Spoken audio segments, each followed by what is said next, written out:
What up, Schmoedown rockers? Hat will eventually return.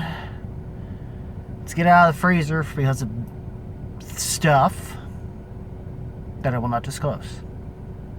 I might have already said that last time, but I'm not sure. I just wanted to double check. So, this week, round 1 of the Ultimate Schmoedown Singles Tournament continues with a rematch that we really didn't exactly need necessarily, but it wound up being an interesting match. And kind of the exact, or at least in result, it wound up the exact opposite of the other match, which makes it, which depending on if it winds up getting to the point where if these two meet up again, and that is Lon Harrison and Paul Preston, the latter of which, amongst the movie guys, who is actually, fun fact for y'all who are a part of this channel, are actually the only other competitors, or Schmoedown-based competitors, aside from Smets, that is actually subscribed to this channel. That I at least know of. So, which, shameless plugging that. So yeah. I had a feeling, the way things were going at where we left off with Paul Preston, I was expecting to wait for this one, but fine, let's get it over with. And he basically, whatever happened, he was doing well in his first match against Lon up until the final question, and he stepped up. Clearly, when it came to facing Diamond Del Rio, he stepped up. And he started becoming really good at stealing questions. In general, in round 2. And that's a factor you got to be careful about with him. And Lon was not. Because, we wound up kind of getting a little bit of old Lon Harris this time around. And of course, I'm trying to remember if it was Spinner's. Did he? I don't know if he got Spinner. I think he got Spinner's choice, and he chose a different his own category. I'm trying to remember, and if Lon didn't. Well, both of them wound up getting categories they didn't exactly want, but it didn't exactly stop Paul from doing what he had to do. And when it came to Lon's spin, he made sure he took some steals when he had the chance, and it really helped in his favor, and that was the big deciding factor.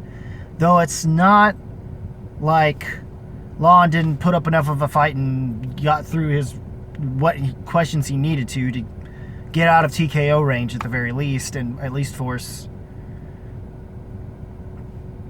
Yeah, technically just to force Paul, I believe, to get his 2 and 3. But overall, I guess I was expecting the way the momentum was going for Preston to make it into his round, to make it to round 2 of this tournament. I'm trying to remember who's he gonna face now. I think,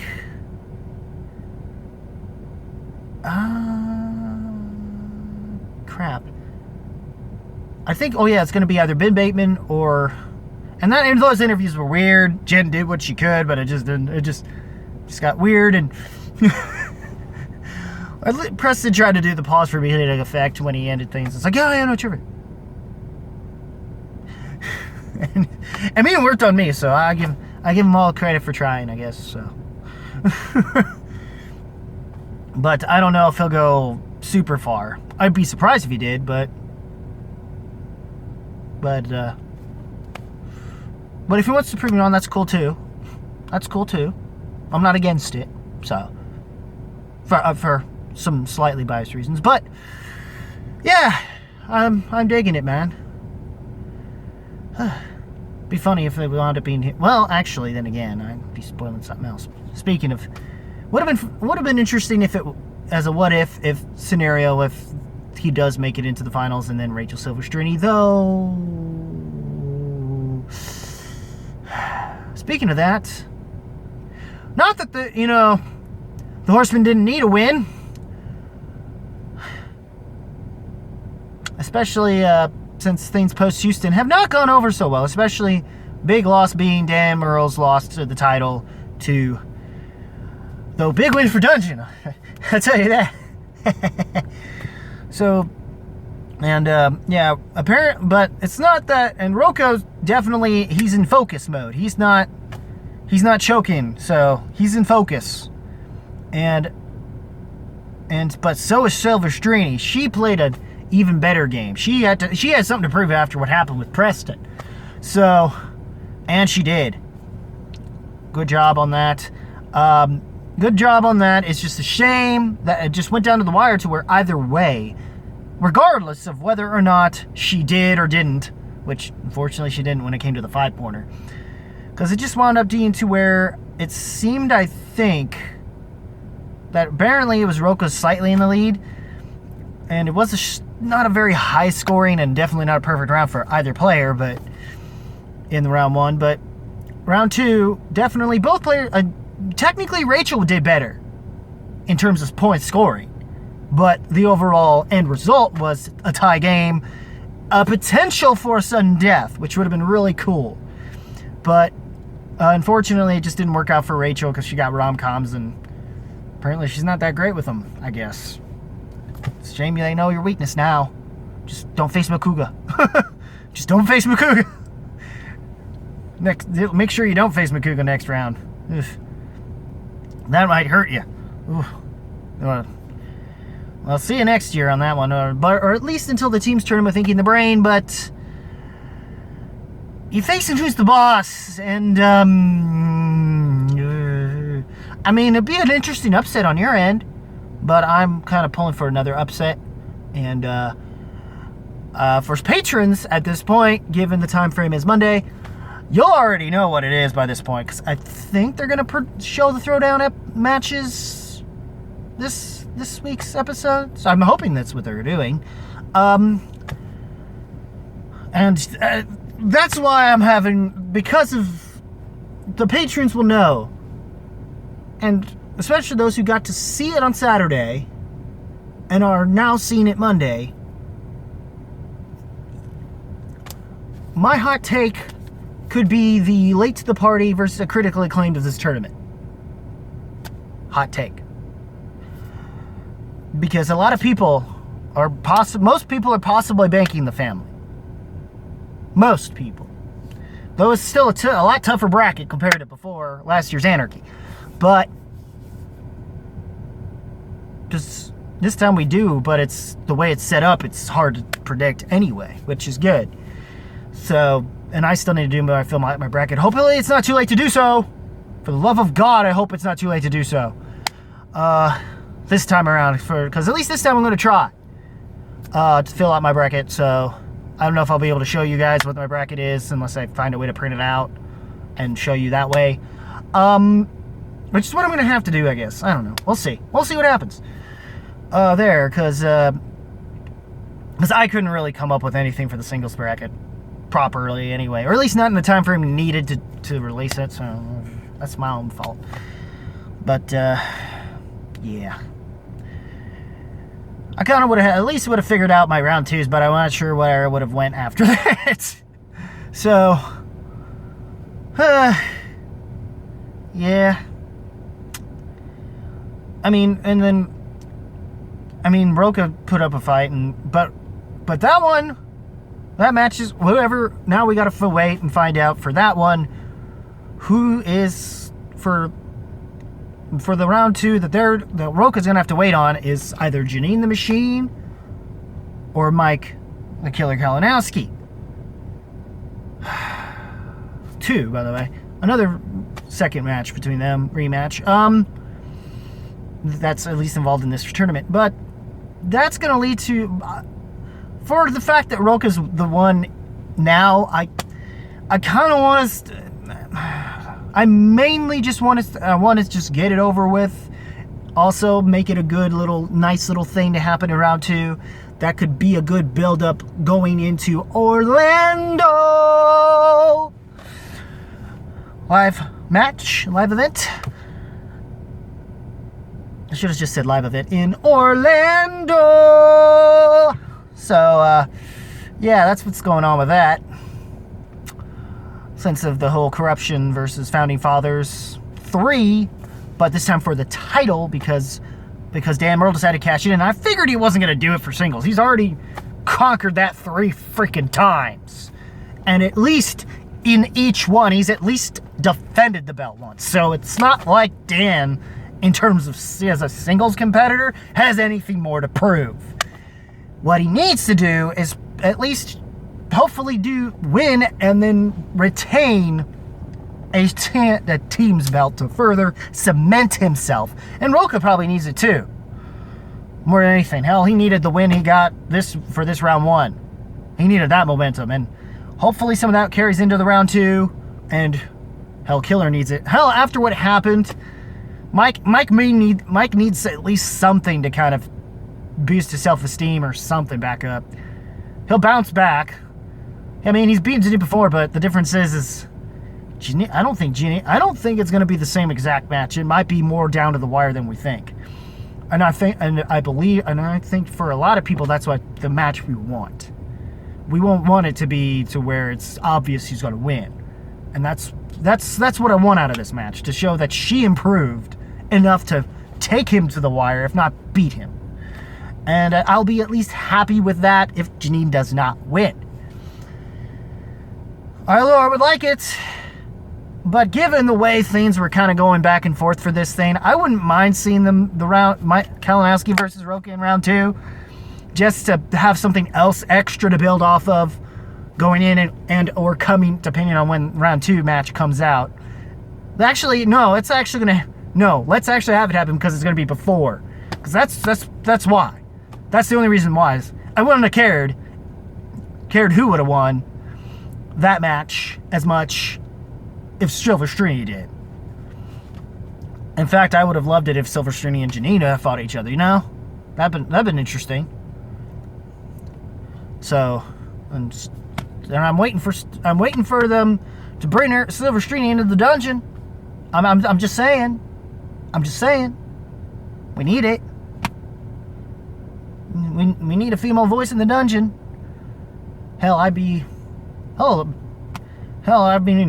There's potential rumors, or at least hearing talks of Brienne possibly coming in as the counterbalance that Kaiser may need to deal with the Lioness. Since, Corruption and Dungeon is a rivalry, so yeah, I would rather vote for Janine because I know she's part of the Dungeon too, as well as the Action Army fam.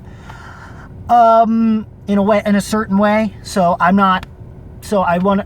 like her to win, but I'm not gonna sit here and say I'm not interested in seeing Kalinowski versus Rocha in round 2. Well, I'm not gonna lie.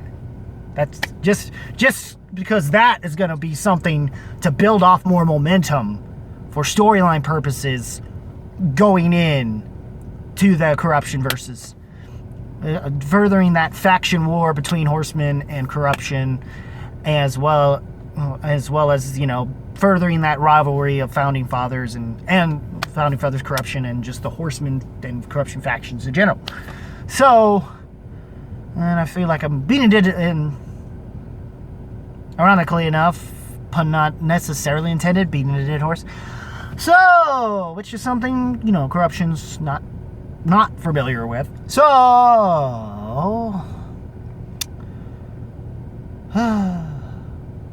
yeah. That was a good. It was a nice week so far. I don't think anything bracket busting necessarily happened, because I think some people, or at least in a way that was surprising, because most people who kind of saw the Del Rio match going into this kind of knew that Preston's not going to hopefully have that fire. And I think both players came pretty close but didn't win that. But I don't remember too much on that one. Things are starting to blur together a little bit here, especially given it's all tournament. And can't say much, because the Throwdown stuff I can't wait to talk about, because all those matches are worthwhile, and I feel bad for Arizona. I feel bad for Arizona having it canceled, because what we got, they would have enjoyed if it was the same performances that we would have had going into Arizona. If it happened here at the Throwdown, what happened here at Throwdown, if it happened in Arizona, it would be even crazier. Hell, what they had planned initially in Arizona would be interesting as well. Also, there's some other things that I can talk about, but there's not much to it. There's like 3 different segues I got to see. I don't know if they're going to just how they're going to pitch them and play them out this week. I'll figure that out later, but when I get a chance to talk about it. But oh yeah, it was nice. It was nice. But yeah.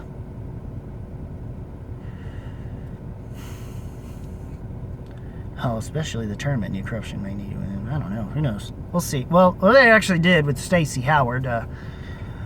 Maybe it was. I'm just saying if this for the case of Mike or something. Who knows? Well, Mike needs it. I know that for a fact. At least as far as the singles part of his career. What is? Corruption needs some kind of form of stakes as well. Besides, like, the Horseman thing. And I don't know. They still have some momentum going on their side because of other things. I don't know. And it seems Knights of Canada ain't going to happen ever again because one of the portions of that Knights of Canada moved to, like, Florida. So maybe he might make an appearance. That'd be interesting. But who knows? Who knows? Yeah. But anyway, I guess that's, for the most part, that's my thoughts on that. Also, the announcement that I guess of the Schmoedown network thing was pretty cool. I'm glad for that. They finally got that. And also, shout out to, thank you, Mark and Christian. Because of you, I don't think I will ever change the name of this, despite how tongue-twisty it is. Because if I got the Schmoedown approval, hell, I don't even know if Christian realized when I said Dungeon Headmaster that he means I'm the guy running that started the fucking page. We'll see what that means. I doubt he's watching this. If he does, I'll find out. But yeah, overall, I enjoyed this. Both matches were pretty good. I mean, I wasn't too expecting Preston not to win, really, but I kind of wasn't expecting Rocha to lose. But I wouldn't have felt surprised or bummed if Rachel won. That's for damn sure. Sure, I think that have felt more like a win. Hell, the match itself was enough. The way that match itself, I feel like for round 1, well, up to a certain point, up until the Throwdown, I will at least say that this is one of the best, for sure the best match in and of itself overall in round 1 of this tournament, as is Rocha and Silvestrini. For now. I'll get to the other thing later. So, and yeah, I don't think there's anything else I can actually add to the conversation, anything different. Also, the Smet show thing, I'm looking forward to that, unless it's just normal podcast thing, then that's going to be slightly tough for me, but I'll figure out a way to probably watch it, and I don't know if I'll be able to call in. That'd be cool, but I'd like to find a way to, keep in touch and check it out. And I guess this is them attempting to kind of pull off what they had initially did with like Schmoe's No Plus channel thing, and I think that even turned into like an archive for like the Schmoe's No reviews or something, and amongst all the other stuff that was Schmoe's No Plus. And then there was another thing meant for and then there's, I think, another archive for like the Schmoe's No Show or something. I don't know. No Network or something. And now this one's more Schmoedown Entertainment Network, so Schmoedown itself as a brand is moved up and moved forward and finally got a studio already. So yeah, other than that, there's not much else news-wise. And I'm sorry if I seem to have dragged this on a little bit longer than I should have. So, what did you guys think of the tournaments? What did you think of the news from the live stream? Which, by the way, another live stream coming up this Tuesday. And I believe this time we have someone else from Collider Live involved. I mean, we still got Brett and we still got Christian, but no Mark this week. But thank you, Mark, for seeing my super chat and, you know, making me feel good about my name choice. So thank you for that very, very much. Okay.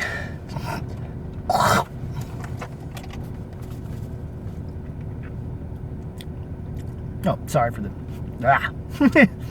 Sorry, I still got stuff built up from work in my sinuses and shit. Sorry. But anyway, what do you guys think? Leave a comment below. Let me know on this week's matches, or my thoughts on it, or what you think of my thoughts on it. And yeah, I think Wild Berries might. Wild Berries might have a chance. I will get more into that later. I can't wait. I actually can't wait to talk about that for next week. So, again, well, once again, leave a comment below. Let me know on that. If you like this video, rock that like button with the rest of you must. Hit that subscribe button. Click the notification bell as well. While you're at it, link in the description below to my Facebook page. There, go there, and through that you can like and follow me there.